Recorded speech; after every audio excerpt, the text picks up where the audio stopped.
at fortælle om Herfølges sammenbane. Kim Schwarz, du har komponeret Herfølges og Danmarks bedste fodboldsang. Kom herop.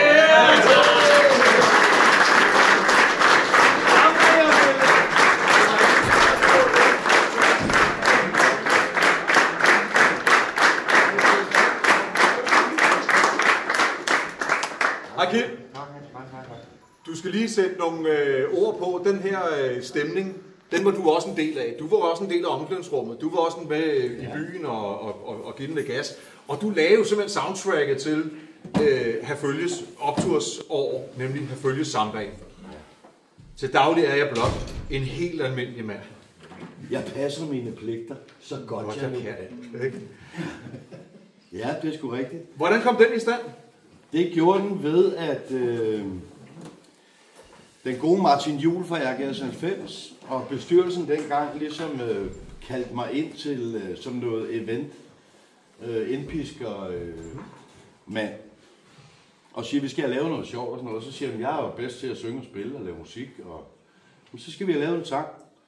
Så tog jeg fat i John Hatting, som nu er død og borte, og så siger jeg, vi skal have lavet en sang, John. Du skal være med, du kan lave det der omkvæd. Og det må gerne være en samba, fordi vi kalder Herfølge for samba-fodbold. Og vi har samba-pigerne. Ja, det blev det jo til for fanden.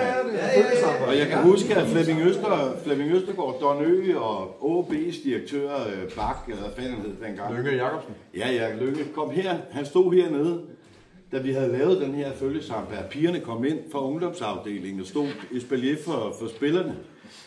Og så siger han, kæft, det er kraftedeme fedt, og du skal lave en fra vores klub. Og så siger det kan jeg jo ikke, for fanden. Jeg hører til hernede i Herfølge og alt det her. Men så, de vil jo være smarte. De skal jo have de der piger på 25 med store bryster og alt det her. Og hernede, der tænkte vi rigtigt, synes jeg. Fordi sangen er jo skrevet. Vi er jo helt almindelige mennesker hernede. Men vi kan også noget, altså i et lokalsamfund. Man kan fejle, som Gert siger. Man kan fejle sig til meget. Og det vi gjorde, vi prioriterede ungdomsafdelingen. Og den er jo meget større, end man tror. Nu er det altid kun stjernerne og dem, der vandt guldet, man fokuserer på. Men jeg tænkte, hvis nu vi kobler det sammen, det var i hvert fald det jeg ville med det. Og det blev jo lidt af en folketing, fordi så begyndte vi jo at lave events på stadion med forskellige mennesker og sjov ballade. Vi prøvede at lave nogle folkefester for at få folk ud, så vi blev en familie. Og det kombineret med spillernes bank dengang der, og Johns positivitet i hele lortet, og klubbens velvilje, og Martin Juhl ikke mindst, som i mine øjne er en redningsmand, økonomisk i hvert fald for klubben. Der var mange, der var Sten Saka, og der var mange, som var dygtige og var på 100%.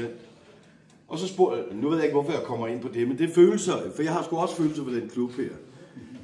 Men den der samba, den gjorde, hvad den gjorde.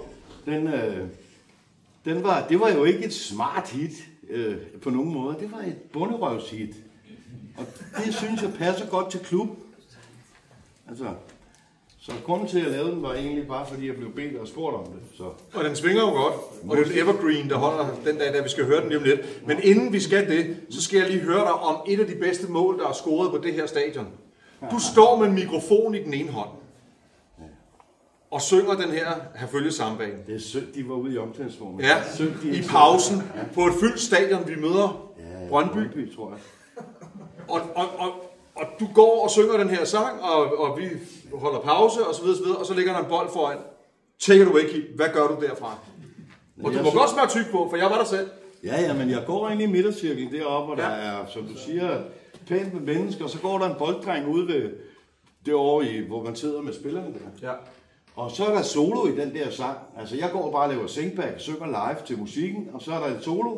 Og så tænkte hvad fanden skal jeg lave? Så råbte jeg, kom lige med en bold. Så kyldte han lige en bold ud til mig, så tog jeg den lige sådan, og så stod jeg bare lige og legede lidt med den inde i ringen deroppe. Og så stod jeg bare og jonglerede lidt, og tænkte på, nu skal jeg synge videre lige om lidt. Men så kom der sådan, du ved godt lige, når man... Ej, det var en god bue. Du kunne bare se, at lidt fodbold har man jo spillet, og så hakker jeg bare til den, ikke? Og så røg den lige ned i krydset dernede. Ja. Og jeg er vidne på, at hele tribunen rejser bare op. Det er en jubelbrød. Blev det ikke ugens kick på DR-sporten? Jeg tror ikke, der var tv på. Men han tror, jeg var på landsholdet. Men Kim, tak for en evergreen. Tak for sangen. Ja, vi sætter den på om lidt. Kim Schwartz, mine damer og herrer.